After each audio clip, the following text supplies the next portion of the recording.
Hello and welcome to Aniview. Today we're going to be reviewing the second season of Higurashi no Naku Koro ni, which is called Higurashi no Naku Koro ni Kai. Yay! Wonderful. So this is translated roughly when they cry solutions. Really rough. Like the translations to these aren't that great. So why don't we get a quick summary? Okay, so basically, Kai pretty much picks up right where the first Higurashi left off, more or less. I mean, if you listen to our last review for season 1, you can tell this anime doesn't really have much of a plot. It's more broken down into arcs where it has your high points of happiness and light fluffiness, and then the end result of death, or death to all kind of thing. So basically, this is kind of a continuation of that, but it's done a bit differently. So basically, whereas in the first season, you have this character Keiichi, who was more represented more as the main character. This guy moves into the town. Now it's more representative of Rika, who is one of the friends in the group, and basically, it's kind of her going and trying to figure out how to stop this. Yes, how to stop this cycle. This cycle of death. She knows something. I'm not going to say what, but she knows something, and she wants to stop it because this is bad.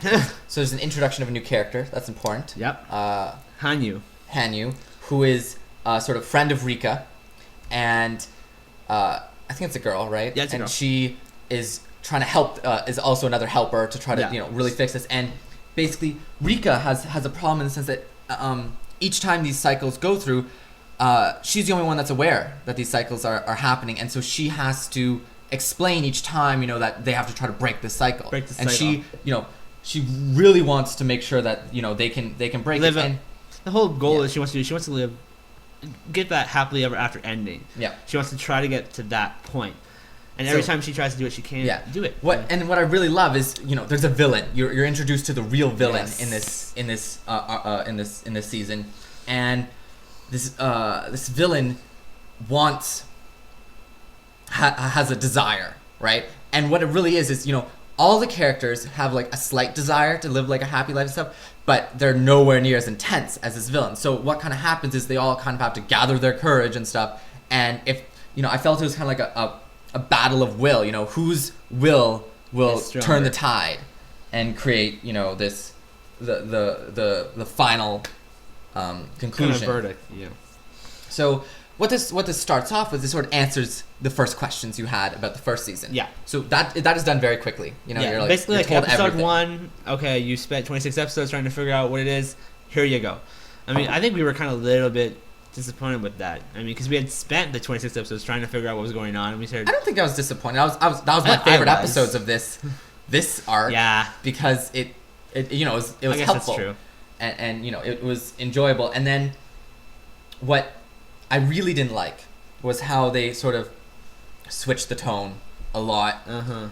There wasn't so much more intense killings anymore. No sort of mystery. It was all just about a really standard. It kind of became an adventure story. Yeah, standard, almost shonen like anime. Yeah. Except really badly done. Yeah. As well. So it was like Rika's journey. This is not as we mentioned in our original review. This is not a continuation, really, of the first season. This is a completely sort of different tone and new anime itself. You could almost watch this standalone, pretty much, and it wouldn't really make so much difference. And we suggest watching the first one standalone. Yeah, or I do. I do too. First one, because I guess it kind of appeal to different audiences. I mean, the first one is for more your hardcore mystery fan who wants to try to crack the code on themselves. This one, like you said, this is very standalone. You can basically just pick it up, watch it from episode 1, not have any inclination of what's happened in the past, really, because it explains it to you by episode 1 or 2 everything that's happened, and just watch it from there and get the whole entire story. Because Higurashi 1, season 1, that we both loved, was more of, okay, here's the mystery. We mentioned piece by piece. You get the pieces of the puzzle, and you got to put them together yourself to try to figure out what it is. Here, it's just handed on to you like on a silver platter. This is what it is. Enjoy the anime, but we didn't. The characters have their little intricacies. Like her name is Satoko. She has her trap building. So she likes to build traps, right? And she uses them in this anime. Like, very shonen like. It's you're like she's just I am fighting the master enemies. trap builder. I will get them all. Yeah, and I mean, it's like it's almost like Pokemon level stuff kind of going on here. It's like, really, that's this is what you came up with afterwards. You were so good. What happened? And we hear that a third season, coming an out OVA, this year, an though. OVA. So I think it's about 5 we might check that out. episodes. We're not sure. Maybe it'll redeem it, but And I mean, this was not the same. Not the same, really. Although I must say, I really did enjoy the villain in this. yes, I know you did. Yeah. No, this, I consider one of my most memorable characters in anime. Not like top 10, but I mean, it's a memorable character. This person was intense and had a presence. You can really tell that they wanted it. Like they wanted it so bad. And that's kind of the entire point. Yeah. That's why the main characters couldn't win. The villain had such desire and a heartfelt storyline. Yeah, I love. There's about 2 episodes where it explains about this villain's past and everything, and it's just really, really good. So yeah, it's good character depth in there. Regardless of how crappy the rest whole of it entire was. anime was. There were a few good points. So I mean, to it. if you really enjoyed Higurashi, watching through the second season it isn't really a chore. It's just you should only watch it if you really want to get if you're a big fan, you might want to finish it and off. stuff like. I don't regret watching it. No, neither do I. Well, So finishing when it. I started it, I expected it to be just like season 1, like awesomeness everywhere. But then I was like, yeah, okay, I might as well finish it. I'm halfway through, still waiting for the awesomeness, but I guess you kind of lost it in translation. Yes.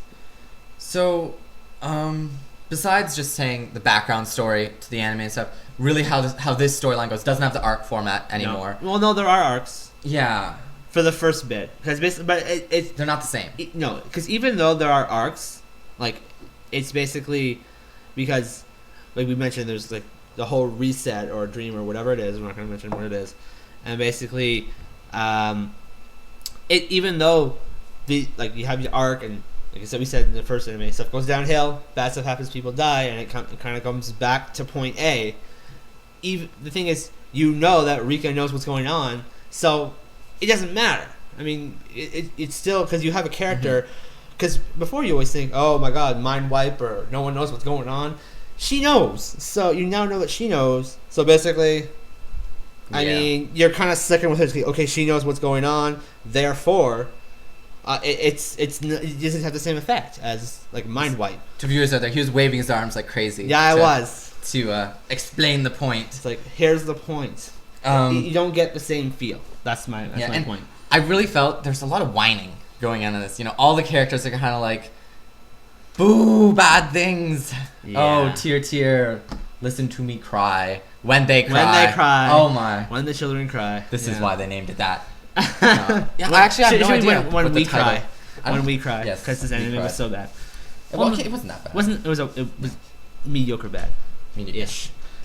So yeah, you probably can tell now, but we'll give it our ratings. I only say watch if you watch the first season and really want to see how it goes. Other than that, it's an avoid.